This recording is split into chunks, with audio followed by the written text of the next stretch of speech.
Porque se Jesus não for suficiente, nada mais será. Se Jesus não for suficiente, nada mais será. Entenda isso. A gente pode tentar fazer de tudo para ter uma vida transformada no Senhor, mas se Jesus não for o centro disso, se o Evangelho não for o centro disso, se aquilo que a palavra de Deus fala para nós não for o centro disso, nada faz sentido. Então eu espero de verdade que o Evangelho dessa noite possa ser simples, de fácil entendimento e de convencimento. Que nós possamos nos convencer do Evangelho. Que nós possamos nos convencer ao ponto de transformar a nossa história. Isso, de verdade. Que nós possamos convencer ao ponto de transformar a nossa história. Eu não sabia o tema que ia ser ministrado até hoje. O pastor, ele me mandou hoje. Ele falou que estava com dificuldade em fazer o cartaz. E ele me mandou o tema que ia ser ministrado. E eu ainda falei para ele, então deixa eu ler para entender sobre o que Deus quer falar. E de verdade, antes de sair lá de casa, eu pensei e falei, eu não sei o que Deus quer falar. Eu não sei o que Deus quer falar. Mas eu entendo que Deus, Ele quer falar. Porque nas duas passagens que Ele me mandou, a primeira passagem do livro, aonde fala sobre uma família sacerdotal, uma família que tinha um dever diante do Senhor, de ministrar, de fazer o que tinha que ser feito em relação ao Senhor. Então essa família, o que Deus está querendo dizer dessa família, é alguém que tinha um aval da parte de Deus para tocar em coisa santa. É alguém que tinha um aval da parte de Deus para movimentar as coisas santas. Além do aval da parte de Deus para movimentar e tocar as coisas santas, tinha para poder tocar nas pessoas. Ou seja, eles estavam entre o que Deus ordenou para fazer e a permissão para conduzir o povo até aquilo que Deus queria que fizesse. Então, o texto, o título da campanha, os versículos da campanha, a família sacerdotal. Aí às vezes a gente vai pensar, ainda bem que eu não sou. Às vezes nós vamos pensar, ainda bem que eu não estou nesse lugar. O problema é que a palavra de Deus fala que Ele nos chamou a uma geração eleita, a um sacerdócio real. No tempo chamado hoje, no dia chamado hoje, nós temos um dever diante do Senhor de ministrar o Evangelho. E a palavra de Deus fala sobre isso, que Ele não levou em consideração os nossos pecados. Ele reconciliou consigo mesmo todas as coisas. Por intermédio de Jesus Cristo, Ele reconciliou o mundo. Entenda isso. Quando fala de reconciliação, está falando que existia uma divisão entre o homem e Deus, uma inimizade entre o homem e Deus, entre a humanidade e Deus, entre a criação e Deus. Mas a palavra de Deus está dizendo que, por intermédio de Jesus Cristo, Ele reconciliou consigo mesmo todas as coisas. Compreenda isso. Ele reconciliou consigo mesmo todas as coisas. E na sequência desse texto, ele fala que Ele nos deu o ministério da reconciliação. Glória a Deus. Ele nos fez ministros de reconciliação. E eu acho ótimo, querido, poder falar sobre isso. Primeiro, porque o tema é sentença de honra. E quando fala de sentença, fala de justiça. É isso, não é? Quando fala de sentença, fala de justiça. E eu tive o privilégio do ano passado de poder dar um estudo lá na igreja. O céu como tribunal de justiça. Em relação a isso. Porque quando fala de sentença, está falando de justiça. E a gente não tem a compreensão disso. Porque muitas das vezes o que nós ouvimos referente ao céu é superficial. O que a gente escuta referente à cultura celestial é superficial. Nós ouvimos do que vai ser depois disso tudo. Nós ouvimos como que que os anjos se prostram e adoram a Deus e dizem: Santo, Santo é o Senhor dos exércitos. A gente escuta sobre os exércitos celestiais, nós ouvimos sobre os anciões, nós ouvimos sobre muitas coisas relacionadas a isso, mas tudo isso ainda é superficial relacionado ao céu.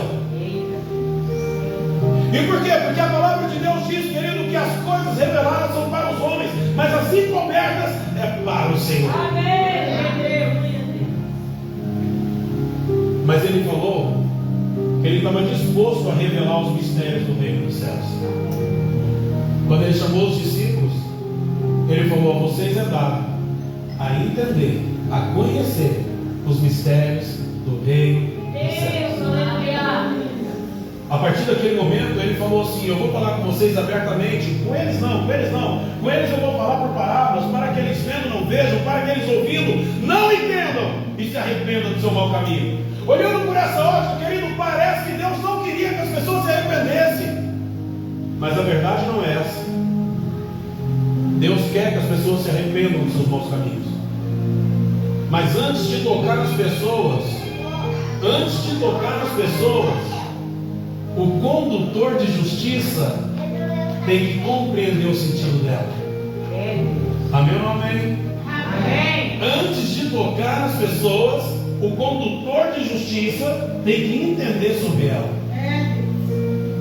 Vocês podem ter certeza. Se qualquer pessoa que tiver uma causa na justiça e for liberada uma sentença por um juiz, e ele mandar um promotor de justiça até a sua casa, ou alguém entregar, querido, a convocação para você poder comparecer perante o tribunal, aquele cara que conduz, que leva a notícia, ele não está levando só um papel. Ele sabe o peso de tudo aquilo. E o que Jesus estava fazendo com os discípulos era fazer no coração deles a compreensão do peso do Evangelho.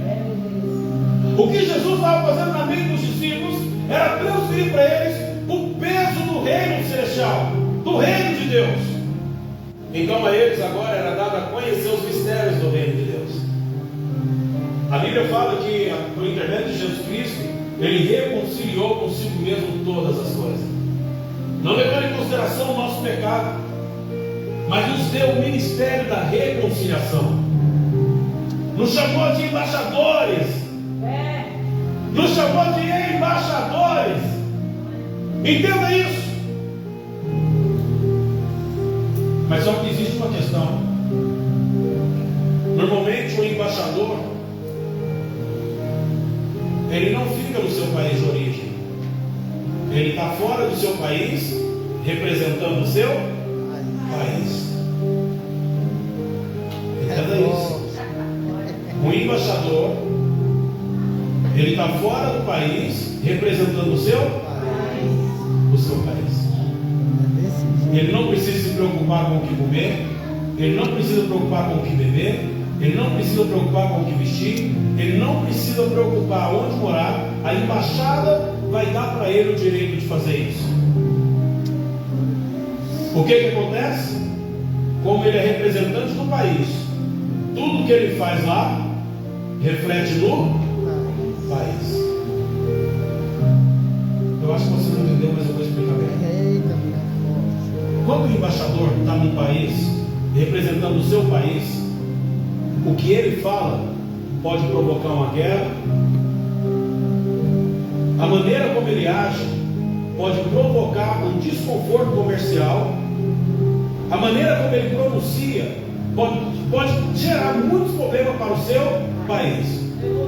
Então, quando Deus fala assim, Ele nos chama e nos coloca no ministério da reconciliação e nos chama como embaixadores do reino celestial. Ele está dizendo: a partir do momento que você compreende o peso, a partir do momento que você compreende a sua vocação, o seu chamado, a partir do momento que você retorna para a sua origem, aquilo que você foi formado, criado no Senhor, a partir de agora você já não representa mais você mesmo.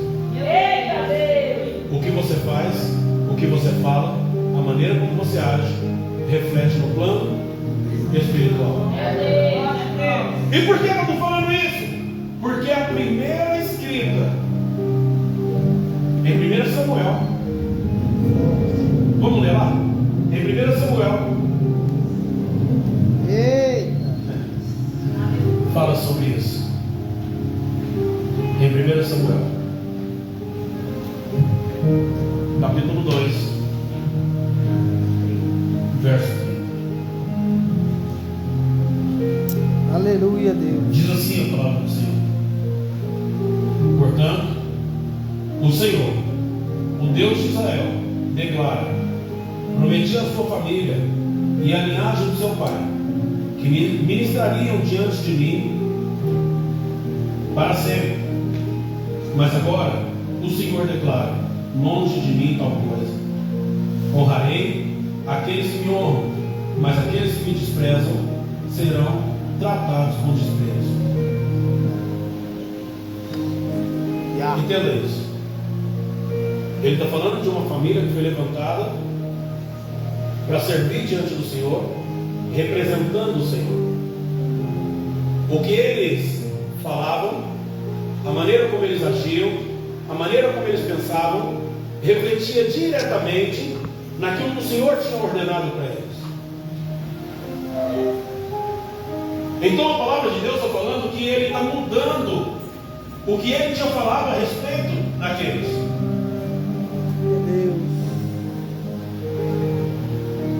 E quando eu li isso, eu pensei: Deus, mas como assim? A gente está começando o ano. A gente está começando agora, a gente virou agora. Mas entenda isso, querido. Quando o Senhor tomou a decisão de falar isso, Ele já estava observando o comportamento dos pais desde antes disso. Desse jeito. Ele estava observando o comportamento, a maneira de falar, o jeito de agir. Ele estava observando todas as coisas até o dia que ele decidiu liberar uma sentença e dizer: eu vou mudar o que eu tinha falado. Porque é assim que acontece no plano espiritual. A palavra de Deus diz, querido, que o acusador, Satanás, ele vai diante de Deus todos os dias nos acusar. Eu falei que eu tinha acabado de dar um estudo sobre o céu como tribunal de justiça. E é fácil entender o céu como tribunal de justiça, porque a palavra de Deus fala que existe um justo juiz, é Deus. A palavra de Deus fala que existe um advogado junto ao Pai, é Jesus Cristo. E a palavra de Deus fala que existe um acusador, é Satanás. Ele fala de tudo isso. Só que a gente tem uma mentalidade de achar que o tribunal só vai ser formado nos últimos tempos. É desse jeito aí. A gente tem, querido, um pensamento que só vai ser montado no último tempo. A questão é que a palavra de Deus fala que ele existe no tempo atual. Lembra daquela passagem que ele fala assim: quando você for ofertar e lembrar que tem algum conflito com o seu irmão, deixe sua oferta ali, vai lá e se reconcilie com ele enquanto vocês dois estão no caminho. Antes que ele vai e te apresente aos oficiais, ao juiz, e o juiz fala para os oficiais te prenderem. Ele está falando de algo que está acontecendo no tempo atual. Ele está dizendo: conserta isso antes que ele chegue primeiro que você. Meu Deus.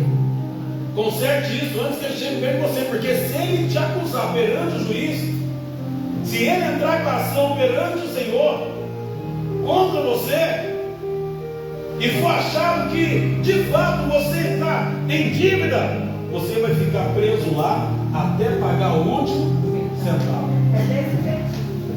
Não estou falando de dinheiro, eu estou falando, querido, como que o céu representa as questões chamadas no dia de hoje. É isso que a Bíblia fala. A palavra de Deus tem várias passagens que mostram, querido, que o tribunal está ativo. Então, quando a gente fala de sentença de justiça, de honra, quando nós falamos de sentença de honra, nós estamos falando de justiça, de tribunal, de ação legal vinda da parte de Deus. Aleluia, Deus. Entenda, eu trouxe o Novo Testamento falando que todos nós fomos chamados a uma geração eleita a um sacerdócio real. E fomos colocados como embaixadores do reino celestial, representante legal do reino celestial. Então, quando eu li isso, eu fiquei pensando: Senhor, mas como que as pessoas podem te desonrar então? Se a sentença de honra, o Senhor falou que vai honrar aqueles que te honram e desprezar, tratar com desprezo aqueles que te desprezam, então o que é de fato honra? O que é de fato honra, irmãos? Se a gente não compreende o sentido da palavra, a gente pode agir de maneira infrutuosa. Eu estava pensando, o nome da igreja é a Igreja Pentecostal do Agir de Deus. Normalmente eu observo muitas coisas. Na verdade, o meu trabalho é esse. Eu estava vindo na estrada, passei em frente a uma fazenda, e eu vi uma âncora bem grande colocada lá. E eu fiquei pensando, falei, cara, que trabalho que esse cara deve ter tido, porque era de ferro e bem pesada. Provavelmente ele movimentou algo muito grande para colocar aquela âncora lá. E eu fiquei pensando nisso, eu falei, por que será? O que ele entendeu disso? O que ele quer representar com isso? Porque âncora, normalmente, a função dela é estacionar, é não deixar o navio se movimentar. Quando eles param no porto, a intenção é lançar, jogar ela, para que ela fique presa e não deixe o navio sair daquele lugar. E eu vim pensando nisso, eu falei, cara, quantas pessoas têm feito coisas na vida sem entender o sentido? É verdade, Deus. Quantas pessoas têm feito coisa na vida sem compreender o sentido? Entenda isso.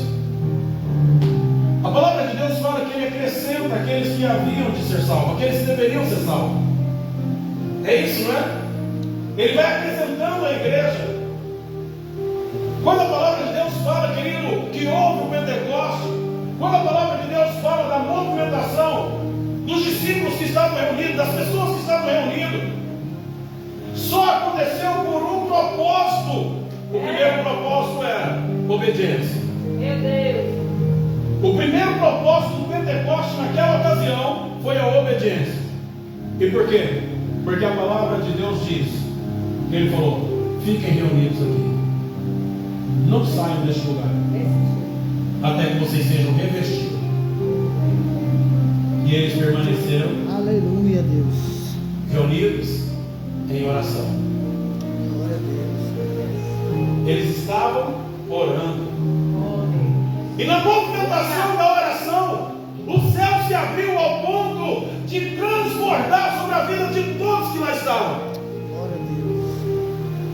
Agora entenda. Talvez você pense, mas para que Deus me colocou aqui? Para que o Senhor te colocou aqui? Para que o Senhor te colocou aqui? Meu Deus. Se tudo tem um propósito e se tudo tem um significado, por que será que Deus te colocou no ministério que se chama Igreja Pentecostal do Agir de quem? De Deus. Se é do agir de Deus, Ele está falando que nós somos o canal para o agir dele sobre a terra.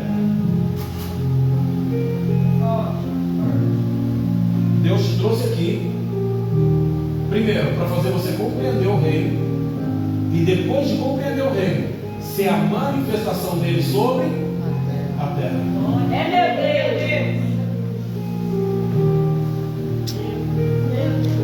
Sim, Maravilha, Jesus. é isso. Se Deus te colocou aqui, é porque existe um propósito. Às vezes nós pensamos, não, eu estou indo à igreja. Não, eu não estou indo à igreja. Eu preciso me tornar a igreja. Eu preciso me tornar aquilo que a palavra de Deus falou sobre mim. É isso, queridos. Eu preciso me tornar aquilo que o Senhor falou, declarou sobre mim. Entenda isso. O pastor mandou duas passagens. Uma foi 1 Samuel, capítulo 2, 30, e o outro foi Romanos 13, 7. É isso mesmo, pastor? Romanos. Aleluia, Deus. Romanos 13, verso 7.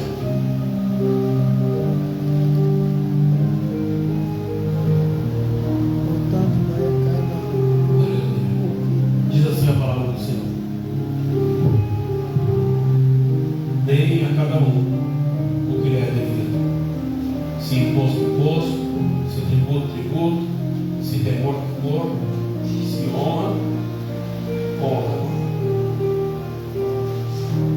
Dê a cada um o que é devido. Irmãos, entendamos assim uma coisa. Vamos falar do tribunal. A gente vai chegar na sentença de honra, amém? Nós vamos chegar na sentença de honra. Mas vamos falar de um tribunal montado. Vamos falar de um tribunal montado agora, nesse exato momento.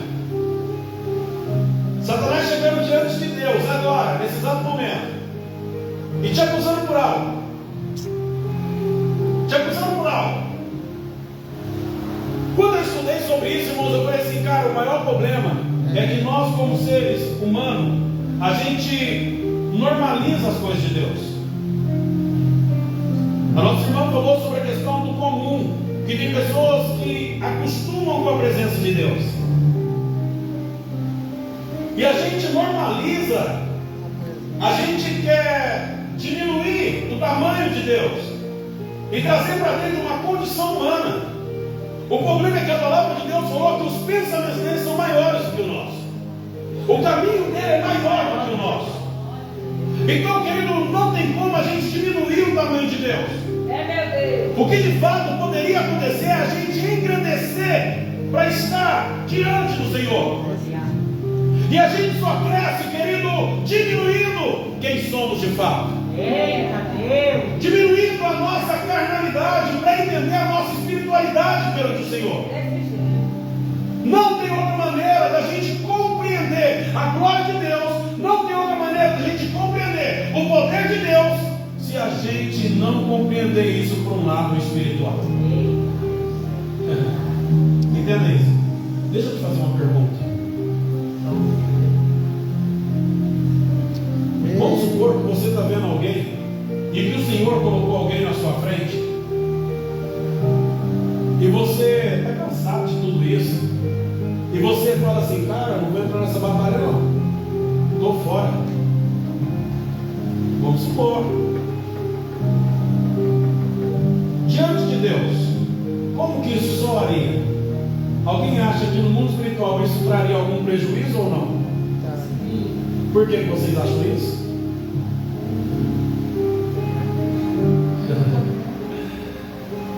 Tem uma passagem que diz assim: ninguém se alista quer se embaraçar com coisas dessa vida, mas se alista na intenção de agradar aquele a qual o convocou. Entenda isso, a palavra de Deus está falando isso. Toda pessoa que se alista na intenção de agradar aquele que o convocou.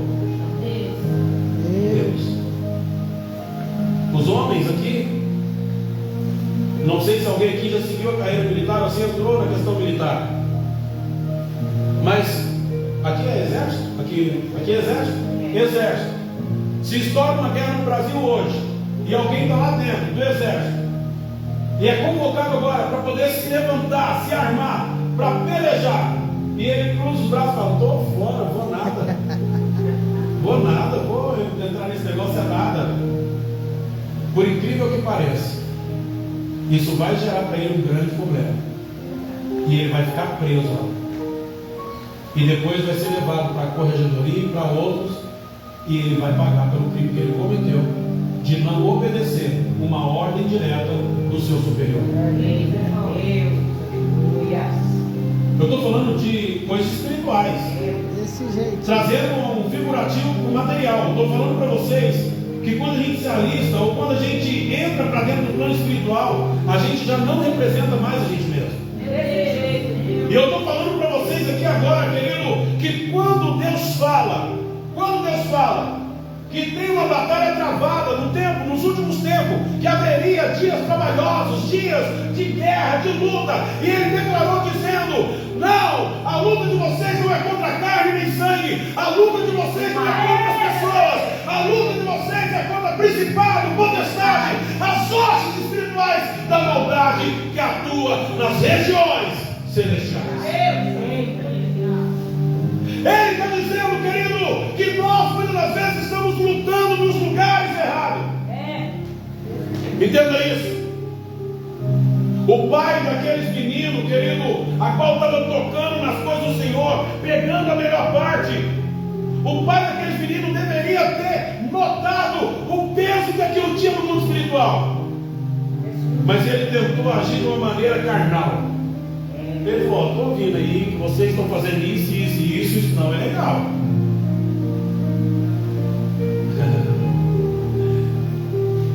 E o Senhor falou para ele: não está legal isso diante de mim. Vocês estão pegando a melhor parte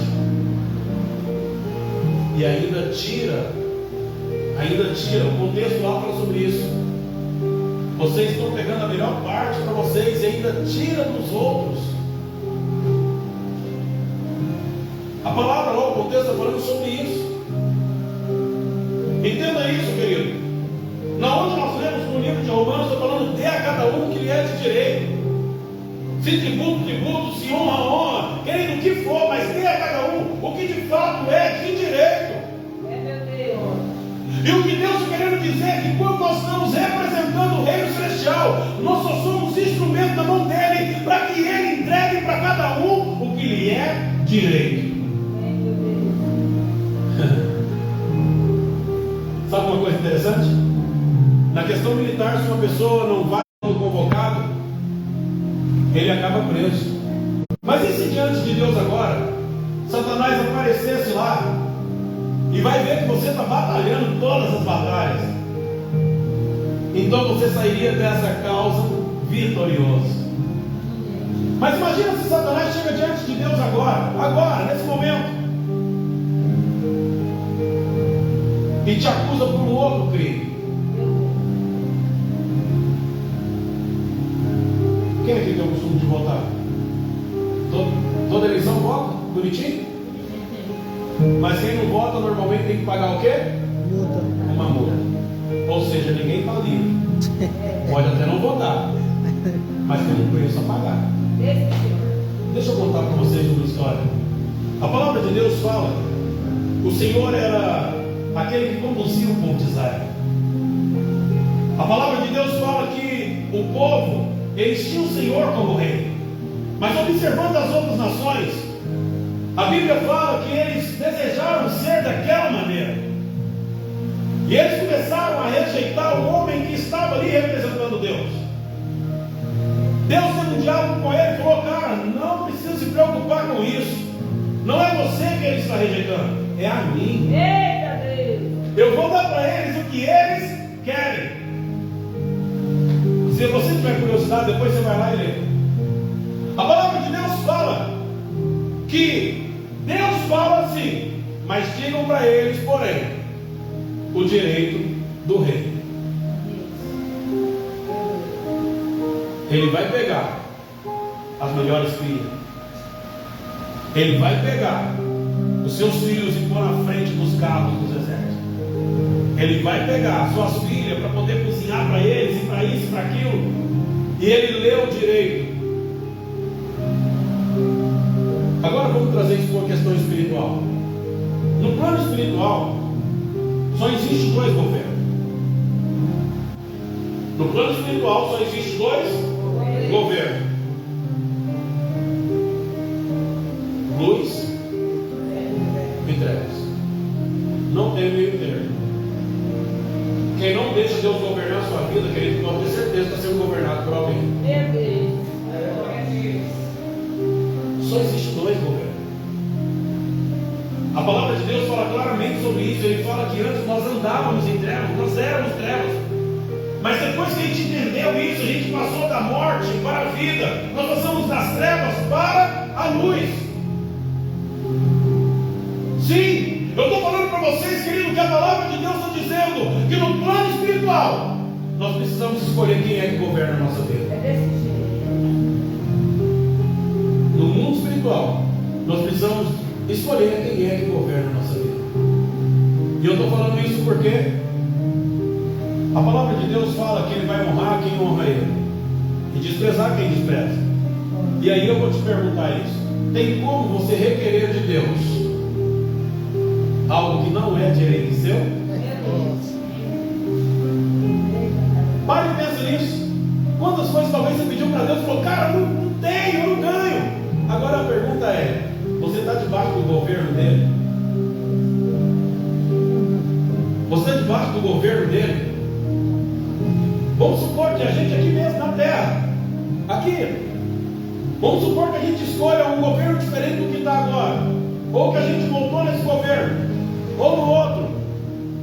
Tem como você requerer desse governo que estava no plano de governo do outro? Não tem. O que eu estou querendo dizer? Tem muitas pessoas requerendo de Deus o que está no plano de Satanás e não no plano de Deus. Tem muitas pessoas requerendo de Deus, querido, aquilo que não está no plano dele para a sua vida, para a sua história. O que Deus falou é que o plano dele sobre aqueles era que eles ministrassem para sempre diante do Senhor. Mas eles escolheram outro governo para a vida deles.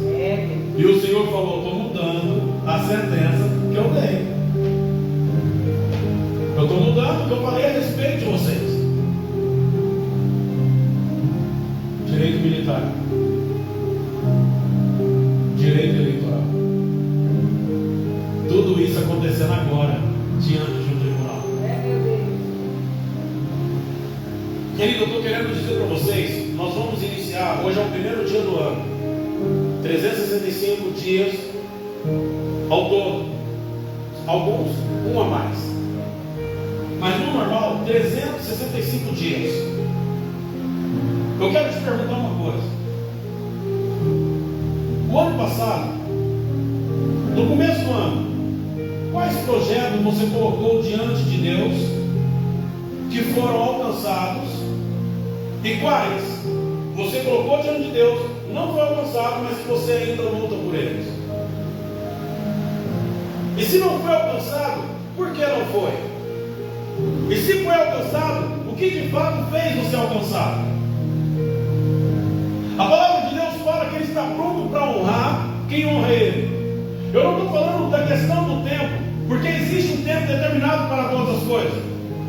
Mas a palavra de Deus é clara quando ela diz que todas as coisas contribuem. Amém? Agora eu quero te perguntar: qual é o resto do versículo? Qual é o resto do versículo? Isso, força bem um pouquinho que você vai lembrar. Qual é o resto do versículo? Alguém vai lembrar. Ok? Tem alguma coisa aí? Fala aí. Fala mais alto. Não? Alguém? Alguém? Todas as coisas contribuem juntamente para o bem daqueles que amam a Deus. E não é? Não? Fala mais alto. E que está em Cristo? Não. Mais alguém? Segundo lugar? Alguém? Eu preciso falar disso. Amém ou não amém? E eu estou falando isso por uma questão. Eu acabei de falar no começo. Nós só vamos viver a plenitude de Deus se a gente compreender ela. Se a gente tiver certeza, a gente às vezes ouve, lê, vê muitas coisas e não compreende o sentido original. Entenda isso. Uma sentença de honra. É o que diz aqui. É, meu Deus. E se Deus liberar hoje para você uma sentença de honra, ela precisa ser completa. Se Deus decidir esse ano, querido, te honrar na vida financeira, se Deus esse ano decidir te honrar na vida, querida, espiritual, se Deus esse ano decidir te honrar em qualquer área da sua vida, você tem que saber o porquê daquela honra. É, meu Deus. E o texto diz: todas as coisas contribuem juntamente para o bem daqueles que amam a Deus e que foram chamados segundo o seu propósito. E que foram chamados segundo o seu Propósito. grava isso. E que foram chamados segundo o seu propósito. Eu falei no começo, tudo tem propósito. Tudo tem um propósito. Entenda, querido, Deus não te chamou por chamar. Deus não te convocou por te convocar. Deus não te alistou por te alistar. Não, Deus não te trouxe nesse ministério por trazer. Deus te convocou para esse lugar porque existe um propósito. Entenda isso. Deus te colocou aqui porque existe um propósito. Dê a cada um que lhe é de direito, querido. Entregue a cada um que lhe é de direito. Nós não podemos ser represa. Não. A gente não pode ser represa. A gente não tem que fazer as bênçãos de Deus parar na gente. Não. A gente não tem que fazer a glória de Deus parar em nós, não. A gente não tem que fazer, querido, as promessas de Deus parar em nós, não. A maior dificuldade que os filhos daquele homem teve foi em compreender que o que eles tinham de direito, e eles tinham direito. Eles tinham direito de comer do que era o sacrifício. Eles tinham direito de tocar no sacrifício, mas eles não tinham direito de reter o sacrifício. É, meu Deus. Não, eles não tinham direito de reter o sacrifício. Era uma representação entre o povo e Deus. Era um canal entre o povo e Deus. O que Deus está falando em Romanos, querido, é que nós devemos entregar a cada um que lhe é de direito. A única maneira da gente viver a plenitude de Deus é entendendo que plenitude é não ter falta de nada. Plenitude é ser completo. Aleluia. Eu estou falando para vocês o seguinte: tá bom do jeito que está? Continue. Mas eu tenho quase certeza que muitos aqui não vivem a vida que gostaria. Que muitos aqui não realizou os sonhos ainda, os projetos. Não realizou aquilo que de fato veio no coração dele. Só que existe uma questão. A partir do momento que você se alistou, a partir do momento que você elegeu um governo sobre a sua vida, você está debaixo do governo dele. E a partir do momento que ele te levanta como embaixador e te envia para um lugar, você já não representa você mesmo.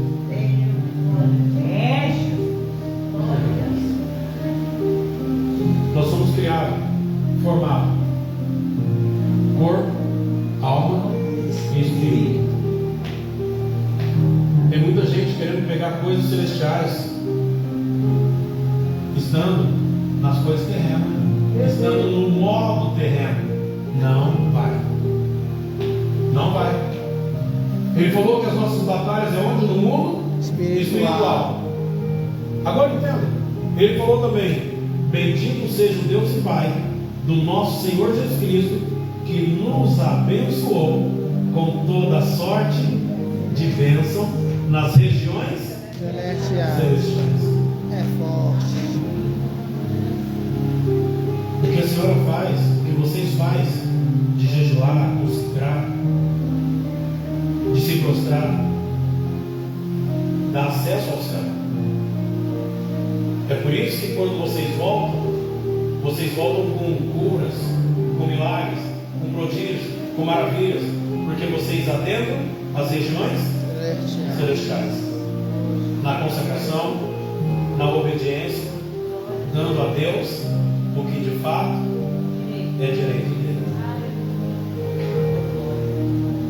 e dando aos homens o que de fato é direito deles, que é o acesso.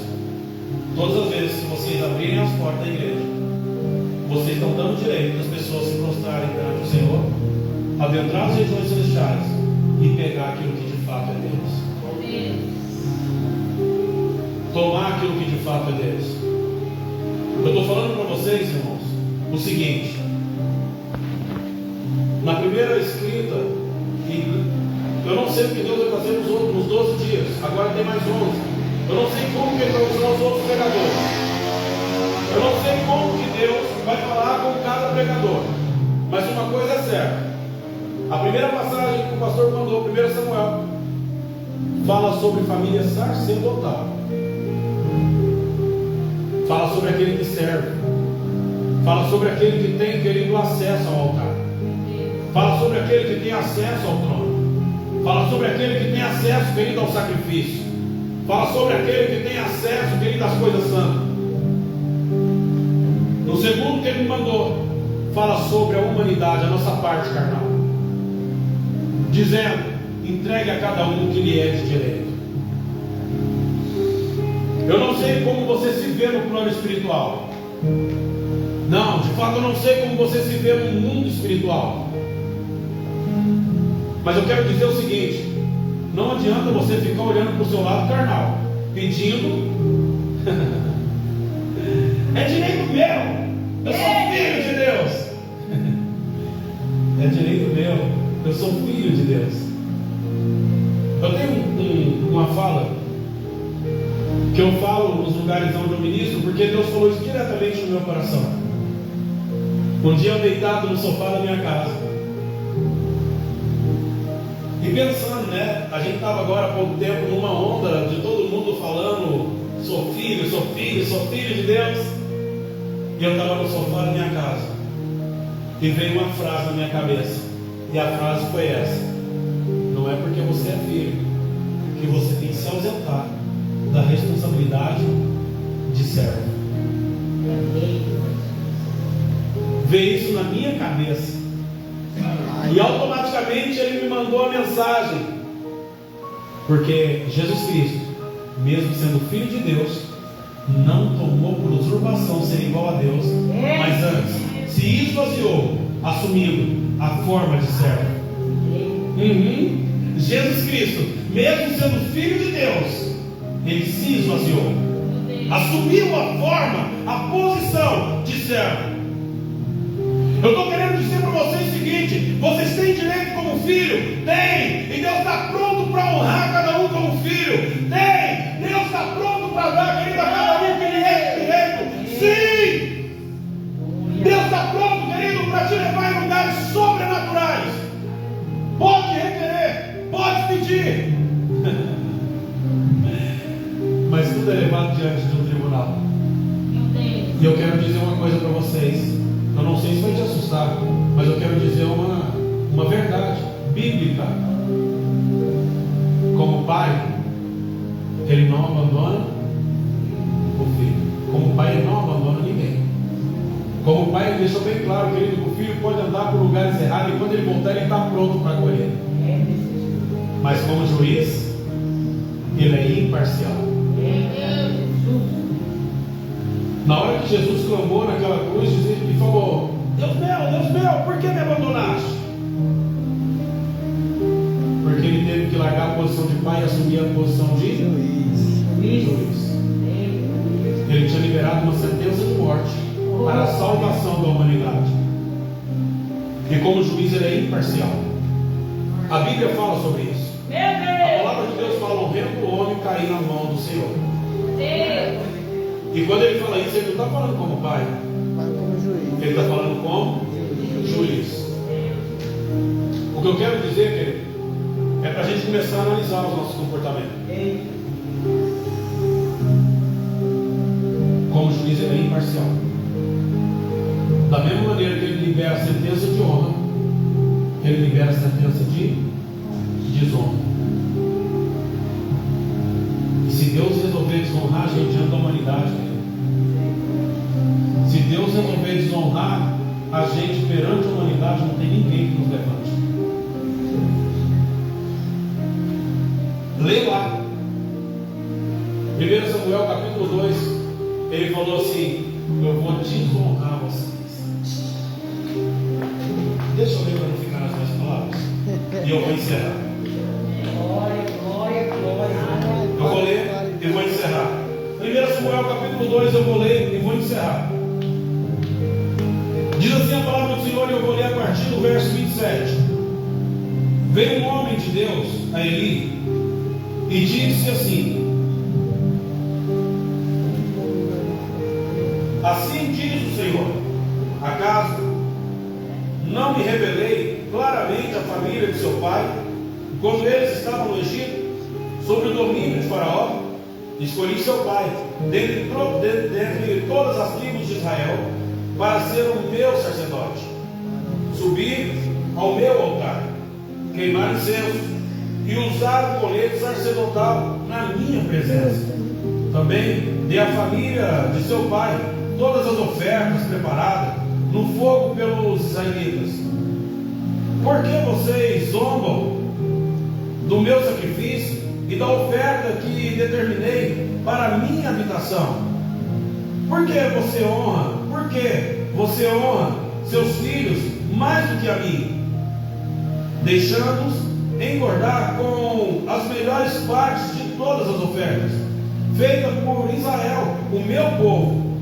Portanto, o Senhor, o Deus de Israel, declara: prometi à sua família e à linhagem de seu pai que ministrariam diante de mim para sempre.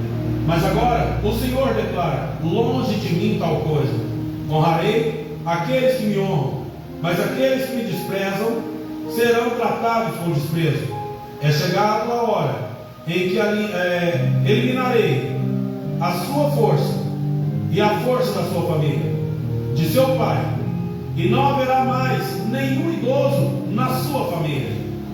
E você verá a aflição na habitação, na sua habitação, na minha habitação. Embora Israel prospere, na sua família ninguém alcançará idade avançada. E todo descendente seu que eu não eliminar do meu altar será poupado apenas para lhe consumir os olhos com lágrimas e para entristecer o coração. E todos os seus descendentes morrerão no vigor da vida. E o que acontecer a seus filhos, Ofni e Finéias, será um sinal para os dois.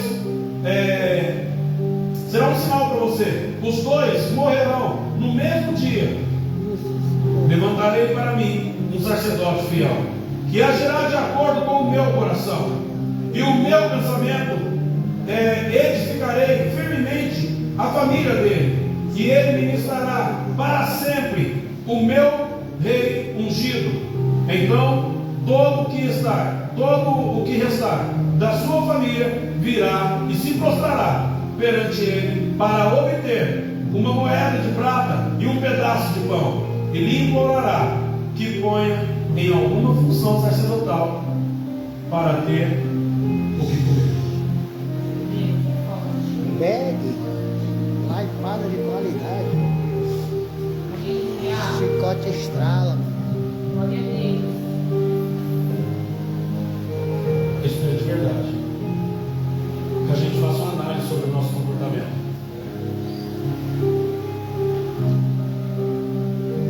Deus está falando. E como eu falei, querido, se Deus resolver desonrar a gente, não tem ninguém que coloque a gente no lugar de honra.